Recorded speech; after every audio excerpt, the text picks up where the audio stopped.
Baik saudara-saudara, pagi ini saya mau melanjutkan khotbah kita terkait dengan teks yang ada di dalam Injil Matius pasal 6 ayat 1 sampai 18 ya, yang diberikan atau disampaikan oleh Yesus sebagai reaksi terhadap kegelisahan Yesus ketika Yesus melihat bahwa orang-orang Yahudi melakukan kewajiban agama mereka, ya, bukan untuk mendapatkan perkenanan kepada Tuhan, melainkan untuk mendapatkan pujian dari manusia. Dan firman Allah berkata, apa yang mereka lakukan itu adalah cara yang salah, saudara. Ya, kita tahu sudah 4 minggu kita membahas tentang bagian ini, dan di dalam setiap pendahuluan saya selalu mengatakan bahwa pada waktu itu bagi orang Yahudi ada 3 indikator atau 3 hal dalam kewajiban agama mereka yang membuat atau yang kalau mereka melakukan kewajiban agama itu, mereka akan dinilai sebagai orang yang saleh, saudara. Ya, yaitu bersedekah, berdoa, dan berpuasa. Sekali lagi Yesus mengkritik mereka, walaupun mereka rajin melakukan ketiga hal itu, karena mereka melakukannya sekedar untuk mencari pujian kepada manusia, saudara. Nah, kita sudah membahas 2 perkara, yaitu hal memberi sedekah dan berdoa. Dan Yesus berkata bahwa ketika kamu berdoa, kamu harus menjadikan doa itu menjadi bagian yang intim dengan Bapa. Itu sebabnya dia berkata, kalau kamu berdoa tidak perlu berdiri di tikungan jalan atau berdiri di tangga-tangga rumah ibadah atau dalam rumah ibadah lalu berteriak keras-keras, melainkan kalau kamu berdoa, masuklah ke dalam kamarmu, tutuplah pintunya, dan berdoalah di tempat yang tersembunyi kepada Bapa. Dan itu sedang berbicara bahwa doa seharusnya kita lakukan dalam rangka memperoleh keintiman dengan Bapa di sorga, saudara. Nah, Yesus juga mengkritik bahwa ada orang yang berdoa secara bertele-tele. Dan kita sudah tahu apa makna dari bertele-tele, yaitu mereka berdoa tidak lagi dengan pengertian yang benar, melainkan mereka berdoa hanya asal ucap doa yang dihafal dan tidak lagi memiliki makna bagi hidup mereka.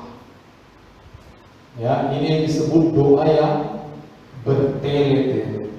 Lalu selanjutnya Yesus memberikan contoh, ketimbang kamu berdoa secara bertele-tele, kata Yesus, maka berdoalah demikian: Bapa kami yang di sorga, dikuduskanlah namamu, datanglah kerajaanmu, jadilah kehendakmu di bumi seperti di sorga.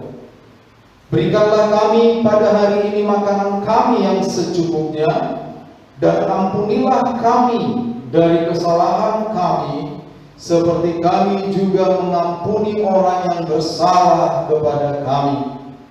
Dan janganlah membawa kami ke dalam pencobaan, tetapi lepaskanlah kami daripada yang jahat. Karena Engkau yang mempunyai kerajaan dan kuasa dan kemuliaan sampai selama-lamanya.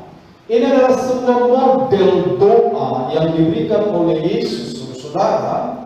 Ya, tetapi model doa ini bukan dimaksudkan sebagai model doa untuk diulang-ulang. Karena kalau demikian akan masuk ke dalam perangkap doa yang bertele-tele tanpa makna, saudara. Tetapi Yesus sedang memberikan semacam praktek doa yang Yesus sendiri pasti melakukannya. Dan apa yang diberikan oleh Yesus dalam bagian ini merupakan prinsip-prinsip yang oleh orang Yahudi pada waktu itu sangat dipahami atau dipahami dengan sangat baik. Sehingga hari ini kita perlu menggali sedikit lebih dalam agar kita tahu apa yang sebenarnya sedang diajarkan oleh Yesus di sini atau pada bagian ini, saudara-saudara. Minggu yang lalu kita sudah belajar satu frase, yaitu Bapa kami yang di sorga. Dan ini kita sepakat bicara bahwa dalam berdoa seharusnya sasaran utama kita adalah keintiman dengan Bapa. Dalam berdoa sasaran utama kita adalah ketergantungan kepada Bapa. Ketika kita berkata Bapa kami yang di sorga, kita menempatkan diri kita sebagai seorang anak yang sangat bergantung kepada ayahnya. Seperti orang-orang Yahudi di dalam budaya mereka sehari-hari sangat bergantung kepada ayah. Ayah dipahami sebagai seorang pemberi kehidupan pada waktu itu. Seorang yang mencukupkan makanan dan minuman bagi anak-anaknya. Seorang yang memberikan perlindungan sebagai bentuk kasih sayang kepada anak-anaknya. Sehingga pada waktu kita berdoa Bapa kami yang di sorga, maka di dalam doa kita tunjukkanlah bahwa kita adalah orang yang merindukan keintiman dengan Bapa. Kita adalah orang yang bergantung sepenuhnya kepada Bapa kita di sorga. Jadi di dalam doa kita bisa menggunakan kalimat-kalimat apa saja yang menggambarkan ketergantungan kita. Tetapi di sisi yang lain, Yesus juga mengajarkan bahwa kita harus mengakui, menguduskan nama Tuhan. Dikuduskanlah namamu. Dan kita sudah membahas hal ini kemarin, bahwa walaupun kita adalah seorang anak yang begitu intim dengan Bapa, bergantung kepada Bapa, ya, Bapa memberikan kasih sayang yang begitu luar biasa kepada kita, dan itu kita nyatakan dalam doa kita. Tetapi di sisi yang lain, kita harus berlaku seperti seorang anak yang menghormati Bapaknya. Kuduskanlah namamu. Di dalam Keluaran 20 ayat 1 sampai 7, di sana kita ditunjukkan 3 perintah pertama bagaimana cara kita menguduskan Allah. Jangan ada Allah lain di hadapanku. Jangan kamu menyembah kepadanya, dan jangan kamu menyebutkan nama Tuhan Allahmu dengan tidak proporsional. Dalam bahasa Indonesia dikatakan secara sembarangan, saudara. Itu sebabnya saudara, ketika kita berdoa dikuduskanlah namamu, maka ini harus kita bawa dalam praktik hidup kita sehari-hari. Ya, kita jangan menggunakan nama Tuhan secara salah. Jangan menggunakan nama Tuhan kalau kau terkejut, tidak perlu. Jangan menggunakan nama Tuhan kalau kau memaki orang. Jangankan menggunakan nama Tuhan, memaki aja jangan. Ya. Jangan kau membawa nama Tuhan kalau kau harus bersumpah. Ya. Jangan menggunakan nama Tuhan dalam hidup kita secara tidak tepat. Itu artinya. Ya. Menguduskan Tuhan berarti tidak ada Allah lain di dalam kehidupan kita. Minggu lalu kita sudah sepakat bahwa ketika ada Allah lain, itu berarti kita sedang melakukan perselingkuhan.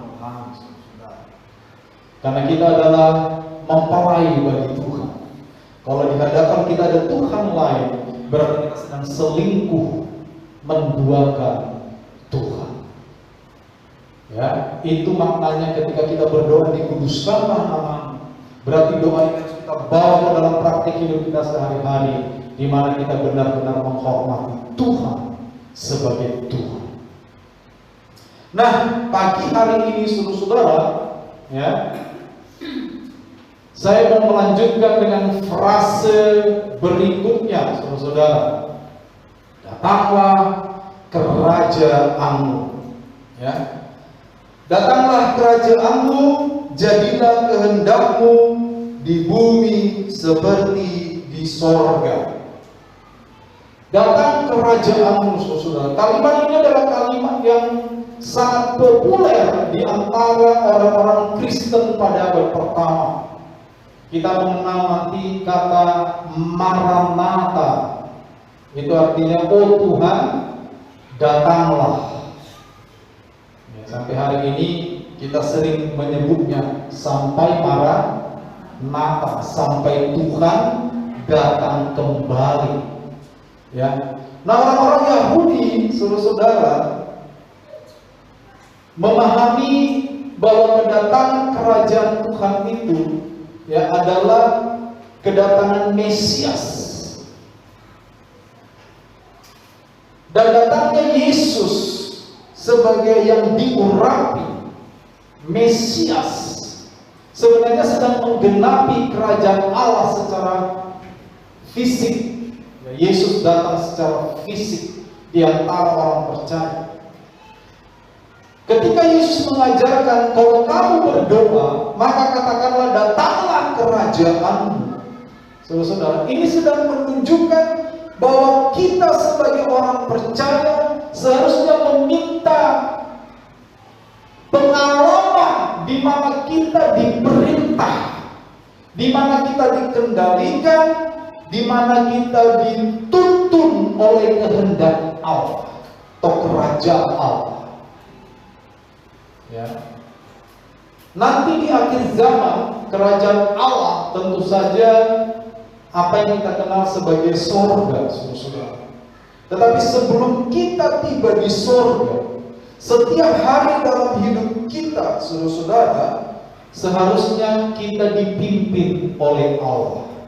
Jadi kalau kita berdoa, lalu kita katakan datanglah kerajaanmu, itu sama dengan begini, Tuhan pimpin langkahku setiap hari. Tuhan pimpin langkahku hari ini. Tuhan tuntun aku mau melakukan ini, aku mau mengerjakan ini, aku mau mengerjakan ini. Pimpin langkahku.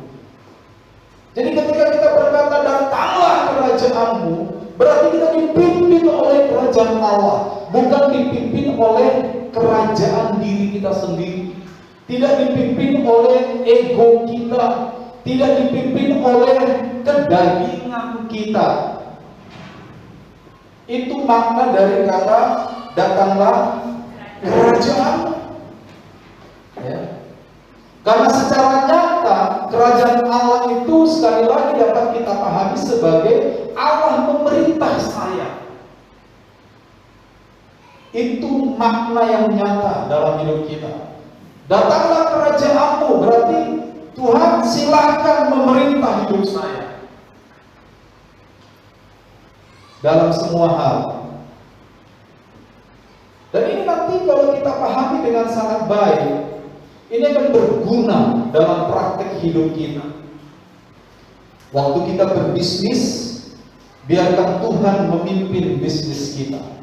Sepakat? Sehingga dalam praktik berbisnis kita tidak melakukan tipu daya. Kita tidak memanfaatkan ketidaktahuan orang.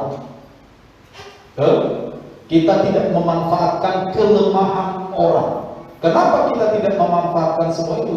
Karena kerajaan Allah memimpin bisnis kita. Amin. Ya, di dalam kehidupan keluarga atau rumah tangga, ya, kehidupan suami istri, orang tua dan anak-anak, ketika kita mengatakan datanglah kerajaanmu, maka prinsip-prinsip firman Allah lah yang harus menuntut rumah tangga itu. Bukan ego suami, bukan egonya istri, betul? Bukan. Ya, suami nggak boleh berkata saya kepala keluarga, apapun yang saya katakan tunduk. Ya, kalau yang Anda katakan salah dan praktek hidup Anda salah, ngapain tunduk sama Anda kan gitu? Istri juga nggak boleh bilang. Ada pepatah berkata, istri adalah sumber ketenangan rumah tangga. Kalau istri ngambek, rumah tangga kacau. jadi tunduklah sama istri. Nggak boleh juga lah kalau kamu bertindak tidak benar, ngapain tunduk sama kamu? Anak berkata, anak adalah pemberian Tuhan, guys. Tanpa anak, rumah tangga susah cari-cari anak. Jadi apapun yang dimau anak, turutinlah. Nggak bisa juga. Atau orang tua bilang, bapak ibu adalah yang berkuasa di rumah ini. Apapun yang bapak ibu perintahkan, anak harus tunduk. Anak semua masuk gor. Nggak bisa. Artinya apa, saudara?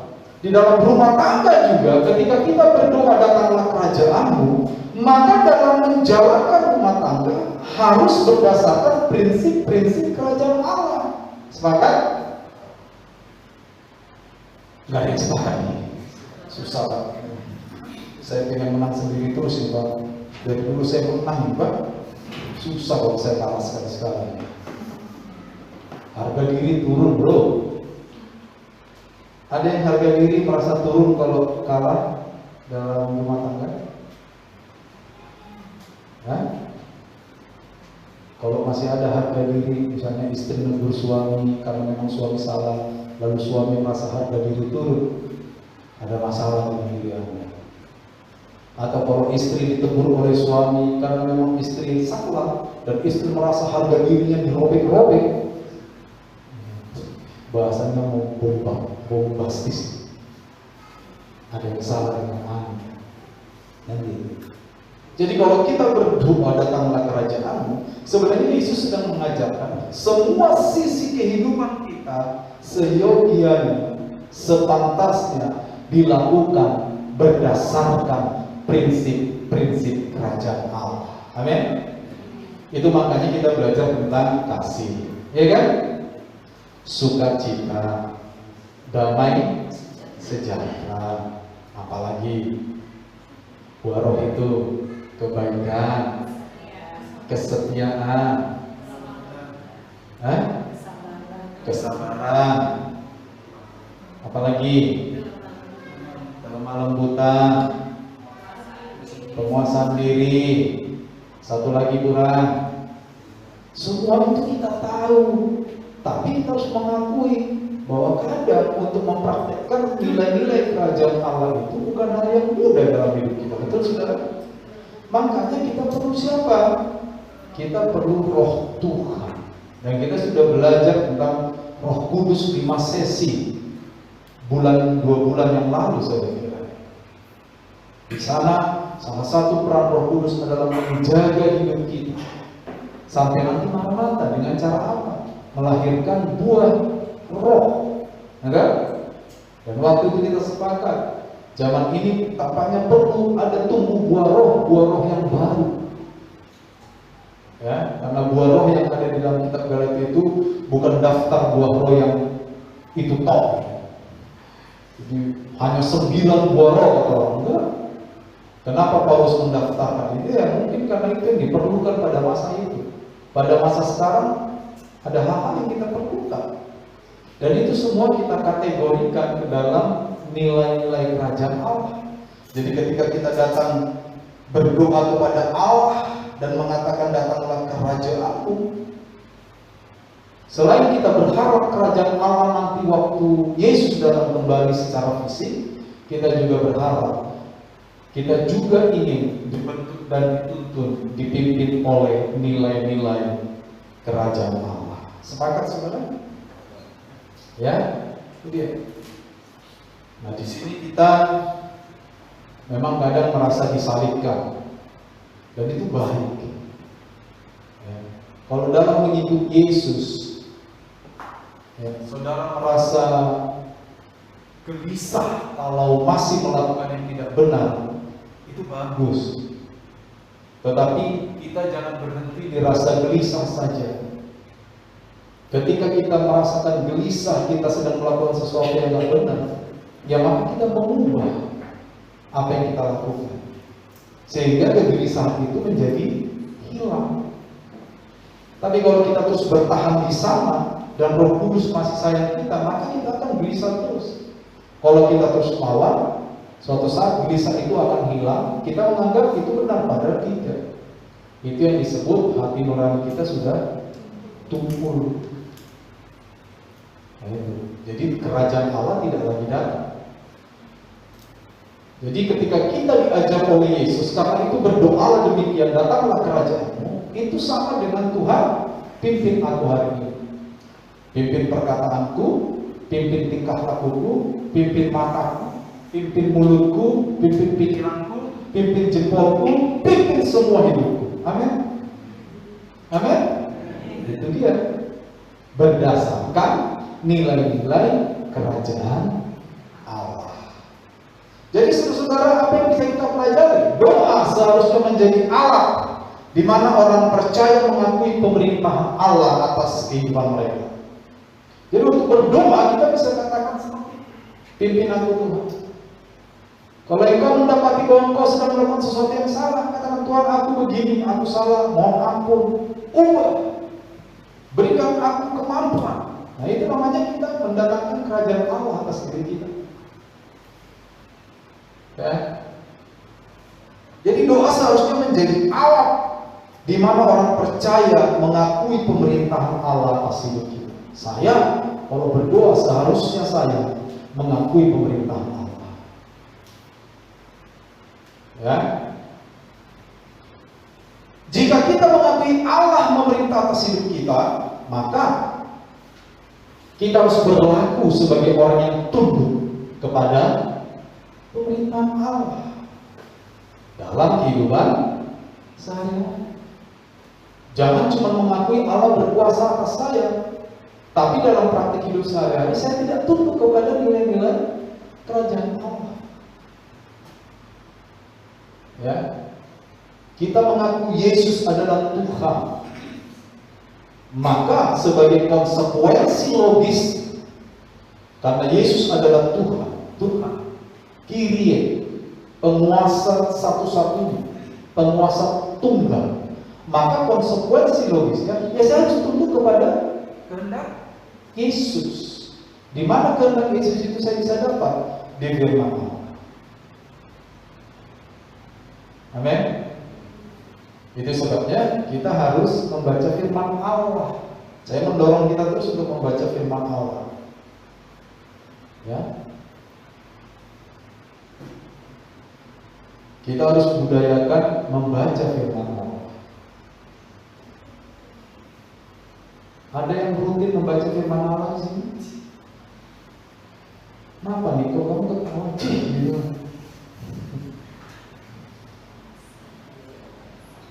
Ada? Ada yang mau setiap hari rutin dikasih berkat? Ada? Atau sekali seminggu aja dikasih berkat? Mau setiap hari? Ya, seperti itulah harusnya kerinduan kita membaca firman Allah. Makanya kadang-kadang saya sedih, saudara, kalau saya sebutkan satu bagian firman Allah saya tadi itu di mana ya? Hampir tidak ada yang bisa menjawab. Saudara mau atau nggak tahu? Kenapa saya belak-belakan ngomong ini? Karena saya pengen saudara pinter. Tapi bukan hanya pinter secara intelektual, pinter secara rohani. Nah, bagaimana saya pinter secara rohani? Firman Allah aja gak ada yang saya ingat misalnya. Siapa yang mengontrol hidup saya kalau bukan firman Allah? Saya sendiri sebagai pendeta mengalami. Ada kalanya saya dalam kondisi-kondisi marah, pengennya tidak terkontrol, pengennya membalas, pengennya tapi firman Allah yang saya itu mengendalikan. Kamu kan udah baca nih, ya kan?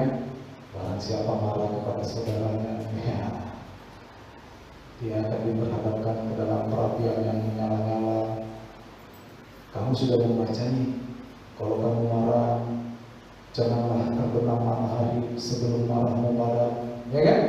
Jadi firman itu ingat, oh iya, kalau kamu marah begini, kalau kamu marah Allah, diingatkan oleh firman Tuhan. Itu menjadi kontrol. Ini namanya kerajaan Allah mengontrol hidup kita. Amin. Nah itu. Jadi saudara, bacalah firman Tuhan. Jangan bilang, aduh Pak, saya udah berumur atau sudah tidak ingat, kalau baca lupa terus. Kita bisa minta sama Tuhan supaya kita diberikan ingatan yang kuat. Amin. Betul? Itulah fungsinya kita punya Roh Allah.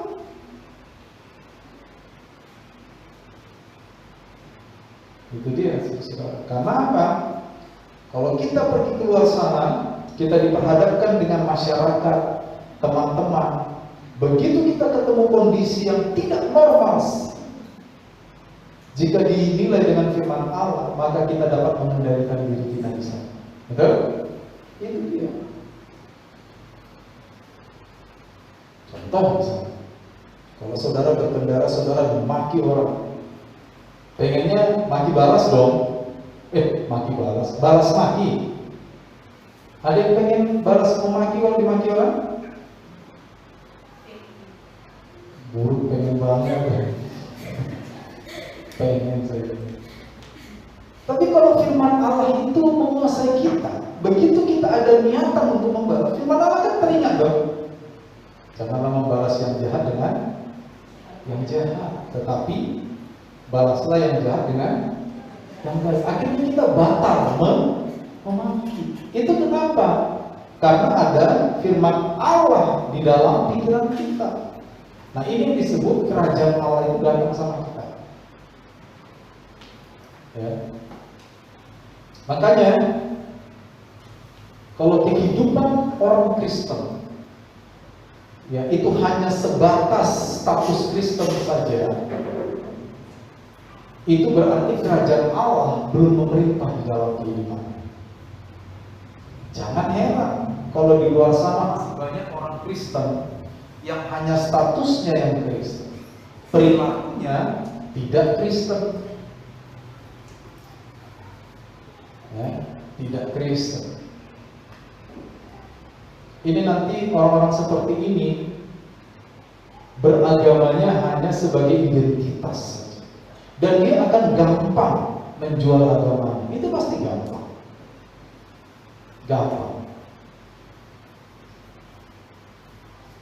Ya, saya masih sangat percaya bahwa iman itu timbul karena pengajaran yang baik.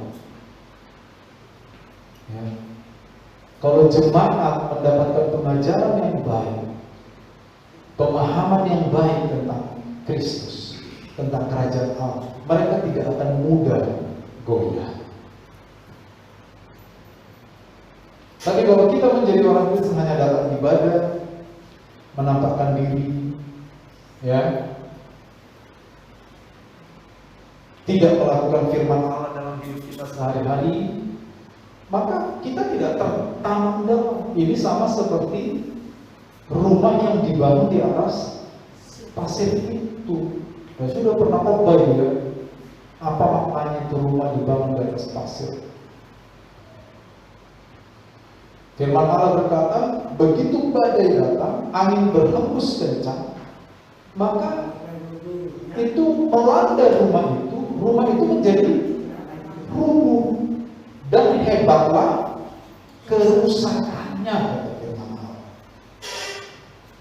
Dan itu dikaitkan dengan hal melakukan dan tidak melakukan. Makanya Matius 7 itu, ya, dari ayat pertama itu, ya, sampai ayat-ayat selanjutnya, itu tipe orang-orang yang Kristen itu. Dari yang pertama, ada orang berseru kepada Tuhan, ya, tapi tidak melakukan kehendak Tuhan, berbicara tentang Tuhan, tidak melakukan kehendak Tuhan. Makanya di ayat 7 dikatakan apa? Tidak semua orang yang berseru Tuhan Tuhan akan masuk dalam kerajaan Allah, tapi yang melakukan. Lalu di ayat berikutnya, ada orang mendengar firman Allah tapi tidak melakukan. Dia digambarkan seperti orang yang bodoh yang membangun rumahnya di atas pasir. Jadi Yesus memang betul-betul Matius 7 itu Matius 7. Bukan Matius 7, saudara ya. Matius berapa itu? Ya, betul Matius 7 itu ayat 15 sampai ayat 27 betul. Ayat 15 sampai 27. Saya tadi bilang ayat 1. Bukan, ayat 15 sampai 27. Itu sebenarnya Yesus sedang mengkritisi. Ya. Dikritisi itu orang percaya itu pakai mulut bicara Tuhan, tapi nggak melakukan kehendak Tuhan.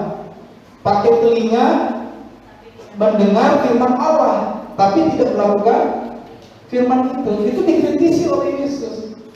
Dan dua-dua itu digambarkan sebagai sesuatu yang rusak. Makanya kita perlu meminta kepada Tuhan, setiap kali kita mendengar firman Allah, pengajaran-pengajaran yang baik, Tuhan berkati saya dengan pikiran yang baik, berkati saya dengan intelektual yang baik, supaya saya dapat menangkap. Setelah itu, berkati saya dengan roh yang tunduk, roh yang baik, supaya saya bisa melakukan kebenaran firman itu. Supaya kita tidak sekedar bicara, tidak sekedar mendengar, tapi setelah kita bicara dan mendengar tentang Tuhan, tentang firman-Nya, kita juga melakukan firman. Itu namanya datang kerajaan. Oke, berikutnya. Jadi kehendakmu di bumi seperti sorga. Kalimat ini masih terhubung dengan frase datanglah kerajaanmu. Ya. Dimanapun kerajaan Allah nyata, maka kehendak Allah yang terjadi, betul? Itu yang tadi saya bilang. Kalau kita mengizinkan kita diperintah oleh Allah, maka kita melakukan kehendak siapa? Ya kehendak Allah. Tidak mungkin saya bilang siap Tuhan, tapi kehendak saya yang saya lakukan itu tidak mungkin. Ya, sama dengan gambarannya mungkin pemerintahan. Kalau presiden memerintahkan sesuatu kepada menterinya dan menterinya tunduk di bawah otoritas presiden, maka menterinya seharusnya melakukan apa yang diperintahkan oleh presiden, bukan melakukan sesuatu yang maunya dia. Kalau begitu menterinya, akan terjadi apa yang dinamakan dengan reshuffle. Betul nggak? Ganti menterinya. Kenapa menteri diganti? Karena menteri mengaku berada di otoritas presiden, tapi tidak melakukan apa yang diperintahkan oleh presiden. Ini pembohongan namanya, dusta. Makanya menteri dipecat. Bukan menteri tidak pandai.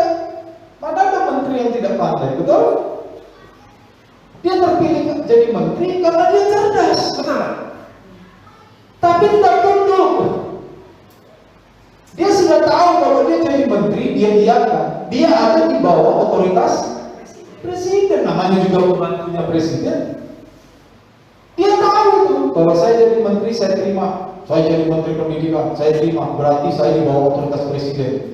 Ada konsekuensi logis setelah itu. Karena saya berada di bawah otoritas presiden, berarti apa yang saya lakukan itu haruslah perintah presiden. Sama. Ketika dikatakan datanglah kerajaanmu, tadi kita berkata saya ada di bawah otoritas kerajaan Allah, maka konsekuensi logisnya kita harus melakukan apa yang menjadi kehendak Allah, bukan kehendak saya. Saya tidak bisa bilang Tuhan datanglah kerajaanmu. Oke, berarti saya mengakui saya di bawah naungan pemerintahan Allah. Tapi saya melakukan apa yang saya mau, bukan apa yang Tuhan mau. Itu namanya keliru saya. Bisa-bisa saya dipecat, betul kan? Untung kita nggak seperti menteri, bisa dipecat. Iya kan?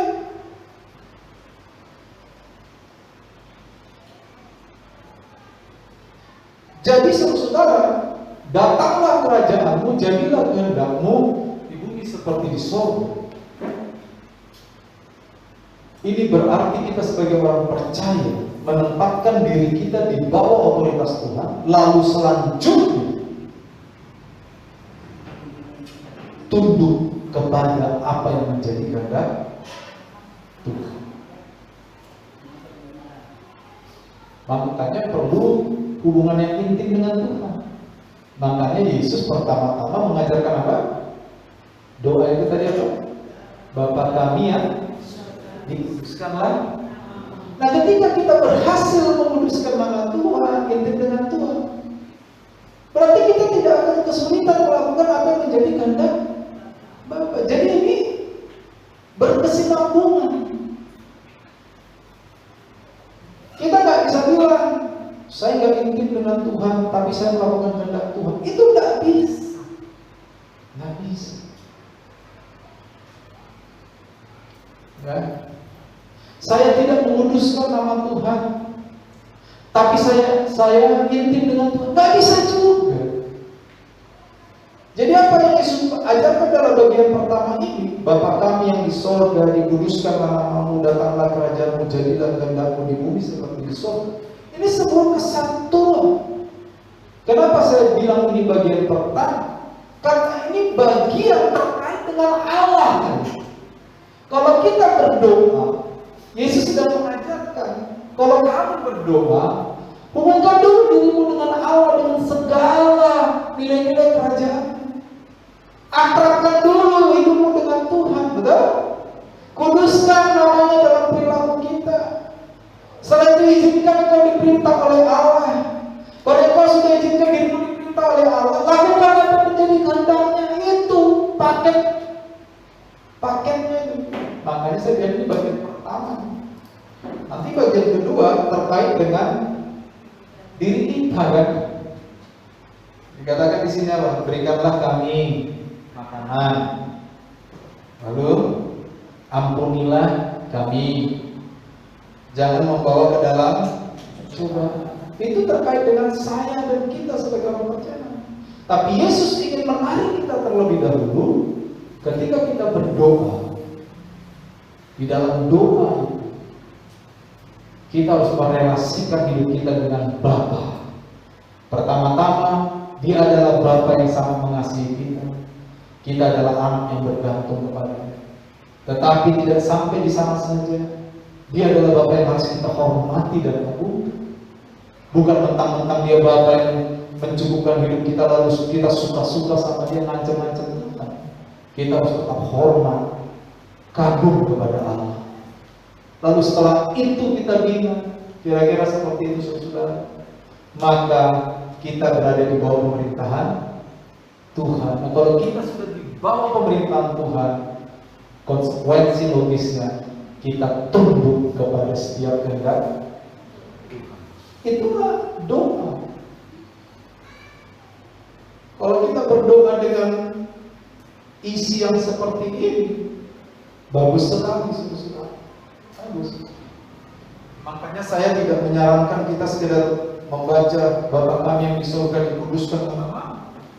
Sekali lagi membaca kalimat ini bukan sesuatu yang salah, tetapi lebih dari itu yang Yesus maksudkan bukan membacanya secara berulang-ulang.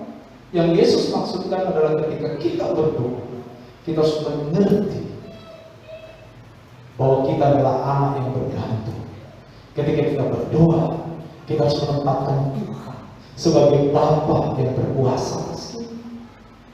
Kita harus menguduskan nama dalam perilaku kita setiap hari. Kita harus mengakui bahwa kita tunduk di bawah pemerintahannya, dan sebagai konsekuensi logisnya, saya harus tunduk dengan setiap kehendaknya. Sepakat? Inilah isi doa kita harusnya setiap hari. Setiap hari. Karena saudara, kalau kita nggak berdoa seperti ini, kita sulit menghadapi hari ini. Kita nggak bilang Tuhan pimpin langkahku, kita sulit loh menghadapi hari ini, ya kan? Sementara kita manusia biasa, tidak tahu apa yang akan terjadi ke depannya. 1 jam, 2 jam ke depan, kita tidak ada yang tahu apa yang terjadi, betul? Kita perlu bergantung sama Tuhan, saudara-saudara. Ya.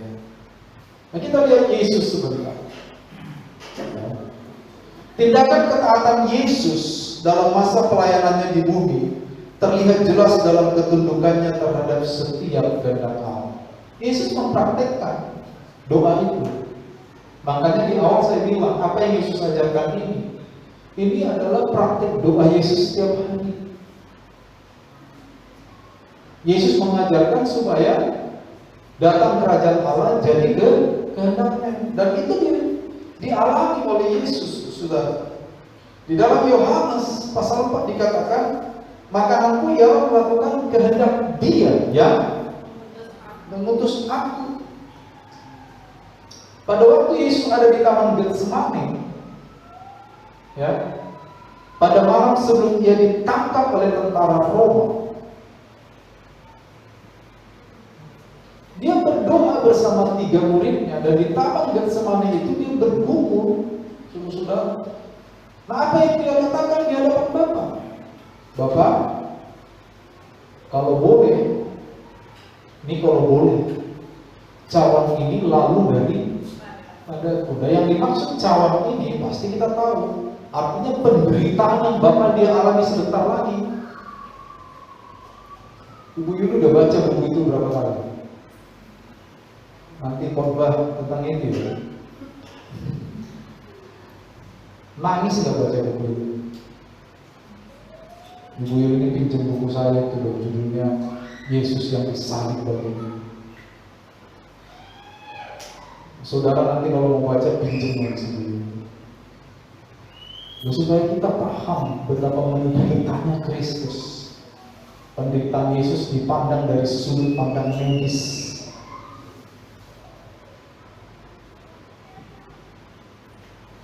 Ya kan? Betapa menderitanya, dan Yesus tahu penderitaan itu bakal dihadapi sebentar lagi. Tahu. Gak usah jauh lah, kita kena silet aja, kita ngeluh 3 hari 3 malam gitu. Ya kan? Bawa ke UGD, dijahit, padahal jarum belum masuk, dikasih alkohol, ya kan? Diikat tangannya, ini yang luka, ini yang diikat, supaya gak ngantuk tangan yang luka kan, ini yang diikat, macam-macam, libur sekolah, betul gak? Yang tadinya tugas cuci piring, ada alasan untuk tidak cuci piring selama 3 hari 3 malam. Padahal itu cuma kesinan itu. Saudara bayangkan, campur Yesus, campur Roma. Di ujung cambuk itu ada tulang tajam, ada batu tajam, kadang-kadang benda-benda tajam yang berkait, yang tajam seperti pisau dan sebagainya, diikat bersama. Dan sekali hantam, brak, itu lengket. Dan untuk menarik cambuk itu supaya bisa dihantam lagi, itu harus ditarik, dan daging itu pasti ikut. Dan itu dilakukan 2 algojo yang terlatih. Orang Yahudi ngomong 40 kurang 1, 39 sebagai tanda kematian. Orang Romawi tidak ada aturan, sepuasnya. Dan yang mencambuk itu orang Roma, bukan orang Yahudi. Dan yang melakukan pembantaian itu adalah tangannya yang ke kaki ini, algojo. Bayangkan, itu masih soal cambuk saja. Bagaimana soal duri yang panjangnya 2,5 cm yang kalau dikeringkan setajam silet dan sekeras besi, itu ada jenis duri itu misalnya. Sementara kulit kepala kita itu hanya 0,5 cm, begitu ditekan kena otak.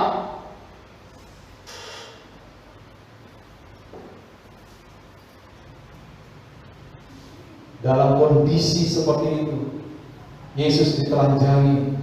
Suhu udara di tanah Palestina ketika malam itu di bawah 0 derajat. Kita baru 20 derajat aja udah menggigil, betul nggak? Di bawah 20 derajat menggigil. Pakai selimut tebal-tebal, betul?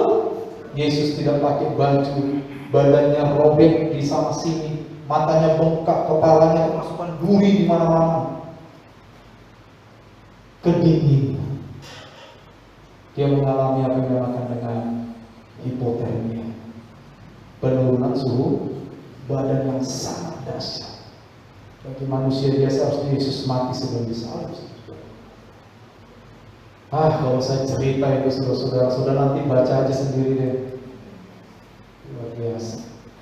Yesus sudah tahu itu bakal terjadi bentar lagi. Tapi apa yang dikatakan di Taman Getsemani? Bapak, saya tahu apa yang terjadi sebentar lagi sampai besok. Sampai besok itu saya tahu. Sampai saya disalib. Begitu hebatnya penderitaan. Kalau boleh, kata Yesus, selamatkan saya dari ini, jauhkan penderitaan. Tapi bukan kehendakku, melainkan kehendak mula yang terjadi. Saudara lihat, Yesus mengajari muridnya tentang kehendak Allah terjadi dan dia mempraktekkan.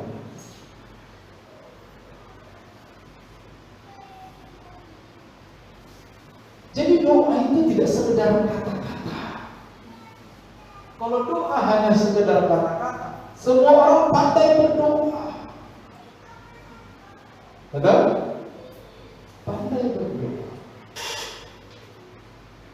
Apa yang kita ucapkan dalam doa seharusnya menggambarkan kerinduan kita bahwa kita harus dipimpin oleh Allah dan saya harus tunduk kepada setiap kehendak Allah.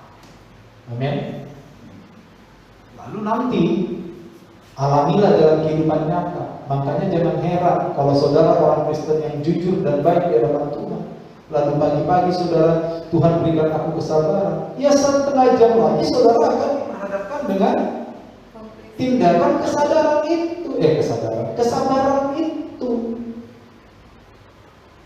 Kita nggak bisa bilang karena kamu doa batal tadi, nggak bisa. Emang ibu doa apa tadi? Supaya saya diberi kesabaran, tapi gara-gara orang ini saya nggak sabar. Kan minta kesabaran, ya kan?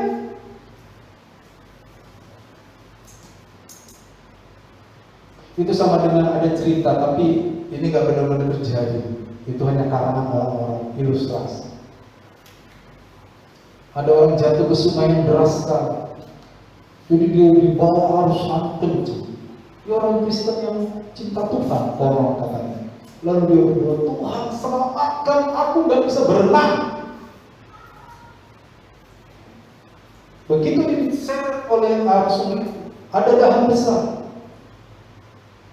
Harusnya dia bisa menangkap dahan itu berpegangan, tapi dia tetap fokus berdoa, selamatkan aku Tuhan. Tidak jauh setelah itu ada lagi dahan yang bisa dia tangkap, tapi dia tidak melakukan itu. Dia tetap berdoa, selamatkan aku Tuhan. Tuhan jengkel, udah 2 kali ku coba selamatkan kau, kaunya tak mau.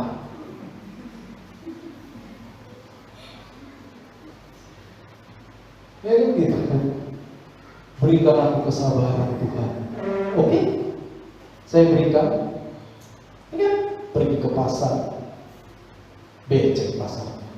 Ada orang dengan sengaja cepat. Kebetulan gaunnya agak mahal, sekitar $0,5 Amerika. Pokok yang dolar kan mahal kan, walaupun cuma setengahnya. $0,5 berarti berapa? 7.000. Cepet, marah sudah, ya kan? Matamu mana? Lalu dia langsung ingat doanya tadi pagi. Berikan kesabaran. Lalu Tuhan bicara dari surga, kau minta kesabaran, ku kasih tak kau terima. Apa yang maksud kau? Ya kan? Betul nggak? Makanya saudara, kalau kita memahami doa yang diajarkan Yesus ini dan kita tahu maksud Yesus dengan baik, waktu kita berkata Bapa kami di surga, dikuduskanlah namamu, datanglah kerajaan, jadilah kehendakmu di bumi seperti surga, dan kita tahu maknanya, enak kita sedih. Udah, orang Kristen jangan minta kondisi yang aman terus, betul gak? Jangan bilang saya anak Tuhan, saya anak raja di atas segala raja, kondisi aman terus. Ya gak bisa. Namanya manusia, ada saja kondisi yang tidak aman. Justru di sanalah iman kita dipraktekkan. Justru di sanalah doa kita tadi pagi dipraktekin. Betul?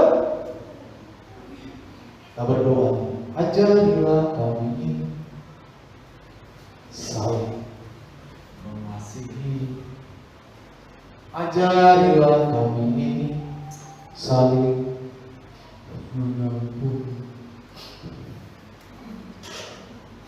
Ya kan? Sampai berurai. Ajarilah kami kasih-Mu, Tuhan.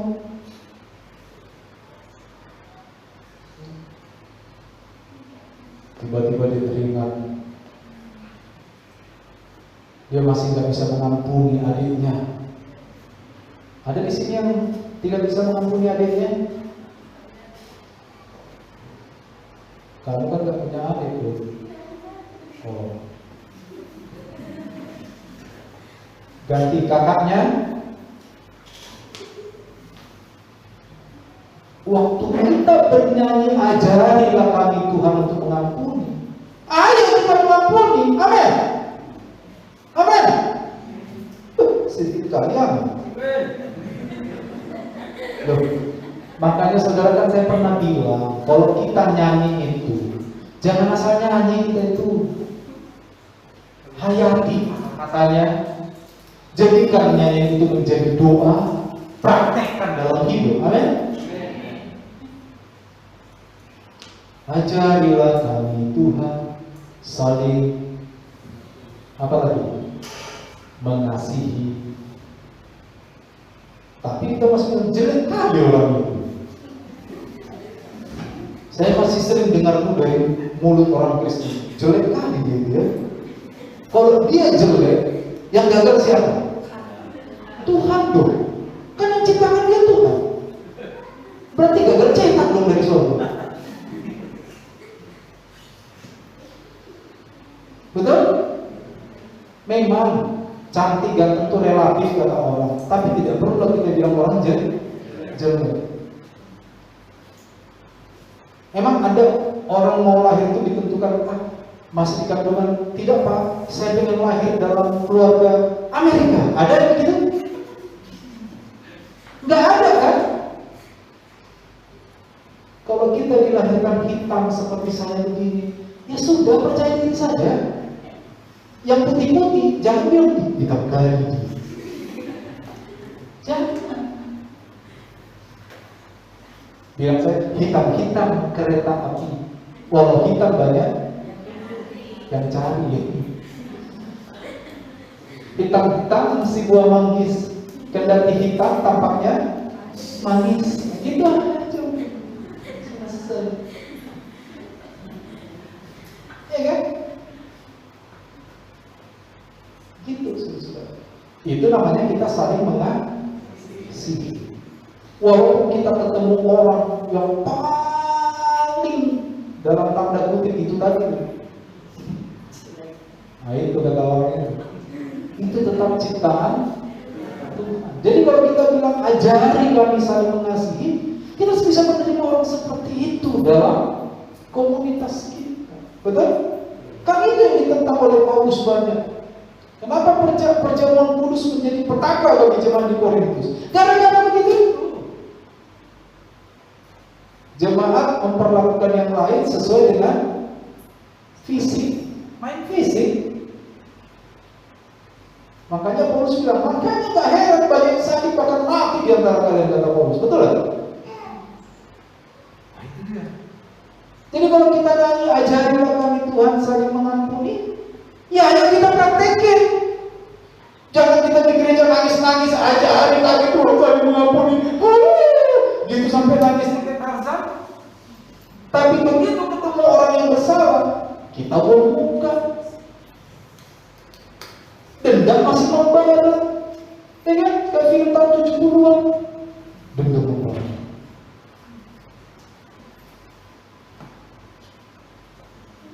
Hati masih panas. Ngapain? Berarti kehendak Tuhan tidak terjadi. Padahal kita berdoanya, datanglah kerajaanmu, jadilah kehendakmu. Saya mau tanya, apakah menyimpan kebencian adalah kehendak Tuhan? Sebaliknya, mengampuni adalah kehendak Tuhan. Sepakat? Maka mengampunilah, karena jadilah kehendakmu. Betul?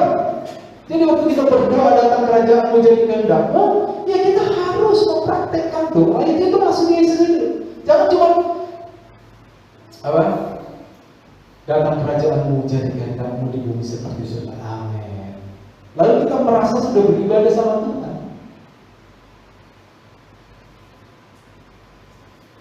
Memang itu adalah ibadah, tapi kalau itu tidak berlanjut kepada kehidupan sehari-hari, itu bukan ibadah.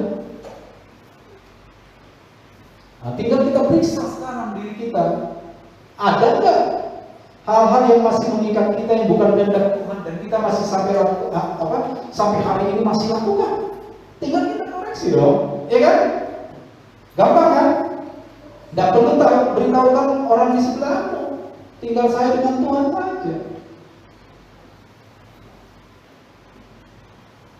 Kan hati orang gak ada yang tahu. Makanya dalam peribahasa, dalamnya laut bisa diduga. Dalamnya hati siapa? Kayak lagunya Adi Wowo kan? Sedalam-dalamnya samudra. Nah ini bisa diduga ini. Kita bisa tampil dengan sangat baik di hadapan orang. Orang Medan bilang dalam hati rusak, binasa. Nah ini yang gak boleh terjadi pada anak Tuhan. Orang percaya ketika mereka berdoa, datanglah kerajaanmu dan jadilah kehendakmu, maka bawa itu ke dalam kehidupan praktis. Amin? Bawa. Apa yang jadi kehendak Tuhan? Gampang kan? Kalau saya begini, tanya, ini kehendak Tuhan apa enggak? Kalau enggak, jangan lakukan, itu aja. Selesai. Simpel. Tapi Pak, hati saya Bapak nggak tahu betapa dalamnya. Ya memang saya nggak tahu, makanya tadi saya bilang hati orang udah tahu. Makanya mengikut Tuhan itu perlu pengorbanan. Tapi pengorbanan yang kita lakukan tidak sebanding dengan pengorbanan Kristus di kayu salib. Kristus saja sudah berkorban sedemikian rupa. Ya. Jadi saudara, ketika kita berkata jadilah kehendakmu di bumi seperti di surga, orang percaya harus memperlihatkan kesaksian hidup. Ini tujuan akhirnya ini. Makanya Paulus dalam 2 Korintus berkata apa? Supaya kita menjadi surat Kristus yang hidup, yang ditulis bukan oleh tinta, tetapi oleh Roh. Ya, ini bedanya kita dengan mereka yang tidak percaya Yesus. Di luar Kristen, mereka boleh menggunakannya, silakan. Silakan. Saya pernah berkata, waktu kita KKA di rumahnya Ibu Mariana itu, maksudnya kekristenan itu ibarat kita masuk ke dalam sebuah bingkai. Di luar bingkai orang suka-sukanya. Suka-sukanya dia maki kita, Pak. Suka-sukanya dia nyala-nyala kita. Balas dong, ya gak bisa karena mereka di luar bingkai. Kita ada di dalam bingkai, ada aturan, ada nilai-nilai kerajaan Allah di sana. Ada aturan. Makanya semua itu dituangkan dalam firman Allah. Makanya benar. Di luar sana orang jahat. Tapi karena kita ada di dalam bingkai, Yesus bilang, jangan balas yang jahat dengan yang jahat, balas yang jahat dengan yang. Kenapa? Karena kita di dalam bingkai tadi. Ini yang disebut datang kerajaan Allah pada kita. Nilai kerajaan Allah membatasi kita. Ketika kita dibatasi oleh nilai kerajaan Allah, maka kehendak Allah yang kita lakukan. Itu dia. Sepakat ya? Kita menjadi kesaksian bagi orang-orang di luar sana. Surat Kristus yang hidup. Oke, aplikasinya apa? Doa seharusnya menjadi tempat di mana setiap orang percaya mengakui pemerintahan Allah atas kehidupan, termasuk seluruh kehidupan orang percaya. Allah memerintah atas diri saya. Di dalam doa kita harus mengakui. Pengakuan akan pemerintahan Allah dalam kehidupan saya harus tampak nyata. Ingat, harus tampak nyata dalam ketundukan terhadap setiap kehendak Allah setiap hari. Itu buktinya.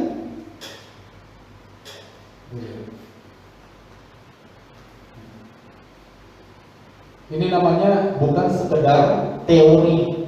Teori itu penting. Teori yang menggerakkan praktek. Kita juga harus pandai dalam teori. Harus pandai. Itu yang saya sebut cerdas intelektualnya. Cerdas pengetahuannya terhadap Alkitab. Itu teorinya harus bisa. Tapi setelah itu kita harus praktek apa yang kita dapat. Ya. Next. Terakhir. Doa bukan tempat untuk memaksakan kehendak saya terjadi. Bukan. Sebaliknya, doa merupakan tempat di mana setiap orang percaya meminta agar kehendak Allah yang jadi. Mulai sekarang, jangan lagi berdoa agar kehendak saya yang jadi. Kemarin saya mendengar satu YouTube judulnya "Kenapa Doa Tidak Dijawab?" Bagi saya tidak ada doa yang tidak dijawab. Semua dijawab oleh Tuhan. Tapi kadang juga jawabannya tidak. Itu aja. Ya kan? Nah, ketika Tuhan menjawab tidak terhadap doa kita, atau kita meminta sesuatu dari Tuhan dan Tuhan jawab tidak, ya sudah, percaya saja sama Tuhan. Sepakat? Ada orang ketika jawabannya tidak, ngancam Tuhan. Emang kalau kita manusia ngancam Tuhan, Tuhan berubah ya? Gak bisa, saudara. Makanya masih banyak orang Kristen, begitu doanya tidak dijawab, begitu dia mengalami masalah, keluar dari gereja. Kenapa Pak tidak bergereja? Sama saja, doa saya tidak dijawab. Berarti dia belum memahami cara bertuhan yang tepat itu seperti apa. Mungkin saja dia memahami bertuhan itu sebagai tempat kita hanya meminta apa yang saya hendaki. Padahal firman Allah tidak berkata begitu. Firman Allah berkata, minta apa yang Tuhan kehendaki. Kalau saudara dan saya berdoa dan Tuhan menjawab tidak atas doa kita, semua aja. Amin. Tak ada yang amin. Kita harus sampai ke level ini loh, saudara. Kalau kita masih khawatir, jangan-jangan gak dijawab, saya lakukan. Kalau kita berdoa sesuatu Tuhan ini kita minta, lalu Tuhan bilang tidak, ya sudah. Jangan berhenti berdoa, tapi bukan berdoa itu terus. Kalau ada orang bilang doa terus sampai Tuhan jawab. Kalau Tuhan bilang tidak. Makanya harus hidup dan tepat dengan suara Tuhan. Kenapa orang doa terus? Karena dia nggak dengar suara Tuhan dulu. Gak bisa dia tahu apa kehendak Allah. Makanya didoakan tuh sampai kapan katanya? Sampai kiamat nggak dapat. Ya bukan kehendak Tuhan kok. Jadi kalau kita berdoa, mintalah kehendak Tuhan yang terjadi. Doa harus dimanifestasikan ke dalam praktek kehidupan. Apa itu? Taat. Ini taat.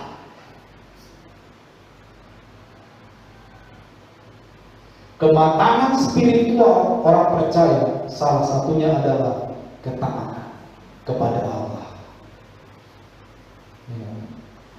Apapun yang terjadi, taat sama Tuhan. Karena apa? Tuhan gak pernah salah, Tuhan gak pernah keliru, Tuhan tidak pernah gagal. Itu saja sih. Saya sudah menerapkan perasaan itu sejak lama. Maksudnya komitmen.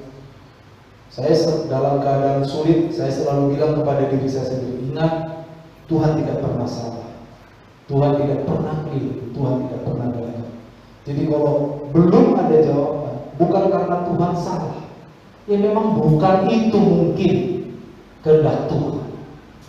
Selalu aja. Tetap kita melakukan bagian kita, tetap berdoa, tetap mengasihi sesama, tetap melayani Tuhan, tetap melakukan semua yang menjadi kehendak Tuhan. Sekalipun ada doa kita yang dijawab dari surga dengan jawaban tidak. Jangankan Tuhan, orang tua juga sering bilang tidak kok sama anak. Betul?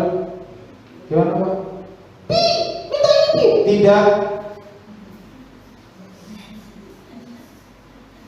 Loh, iya kan? Kalau semua orang tua, minta nah, minta nah, semua dikasih, repot kita. Apa yang perlu saja dikasih, betul? Apalagi Tuhan yang maha tahu segalanya kondisi hidup kita, betul nggak? Yang maha tahu semua tentang motif-motif kita. Karena seringkali menurut Yakobus kita berdoa hanya untuk memuaskan keinginan kita. Kita pengen sesuatu mungkin hanya untuk pamer. Ya Tuhan mengasihi kita, nggak dikasih lah. Nanti kalau kamu pamer lah, kamu kehilangan kerajaan Allah. Daripada kamu kehilangan kerajaan Allah, lebih baik nggak usah saya kasih. Selesai. Berarti Tuhan mencintai saya, kan? Harus sampai ke level itu ya. Tuhan memberkati.